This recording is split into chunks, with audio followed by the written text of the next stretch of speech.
প্রতীক্ষার অবসান ঘটিয়ে শুক্রবার সকালে তিথি অনুযায়ী শুরু হলো রাজ্যের ঐতিহ্যবাহী খাচ্চি পুজো। পুরাতন আগরতলা চতুর্দশ দেবতা বাড়িতে রাজন্য আমল থেকে এই প্রথা অনুযায়ী নিয়ম মেনে হয়ে আসছে সপ্তাহব্যাপী এই পুজো মেলা। এদিন সকালে পুরাতন আগরতলা চতুর্দশ দেবতার মন্দিরে জারি পূজার মধ্য দিয়ে পূজার সূচনা করেন চন্তাই। রাজ পরিবারের পুরোহিতকে বলা হয় চন্তাই। রাজন্য আমলে ত্রিপুরা রাজবাড়ি যখন পুরাতন আগরতলায় ছিল তখন থেকেই খাচ্চি পুজো প্রচলন শুরু হয়। পরবর্তী সময়ে রাজবাড়ি বর্তমান আগরতলায় চলে এলেও রাজাদের কুলদেবতার মন্দির রয়ে যায় পুরাতন আগরতলায়। সেখানেই প্রতি বছর সপ্তাহব্যাপী অনুষ্ঠিত হয় খাচ্চি পুজো। আর এই পুজোকে ঘিরে চতুর্দশ দেবতা বাড়ি প্রাঙ্গণে বসে মেলা।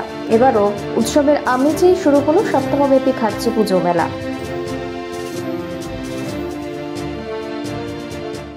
জল শুধু খন লাগিয়েছে খাচ্চি মেলার পূজা। খাচ্চি কবে থেকে শুরু হবে? সোমবার। এটা কি পূজা বললে? জারি পূজা। এটা মাহিতটাকে মানে কি কারণে কেন করা হলো? এটা আমরা শুদ্ধ জল খাওয়ান লাগিয়ে জারি থেকে পূজা করে যা জল খাই।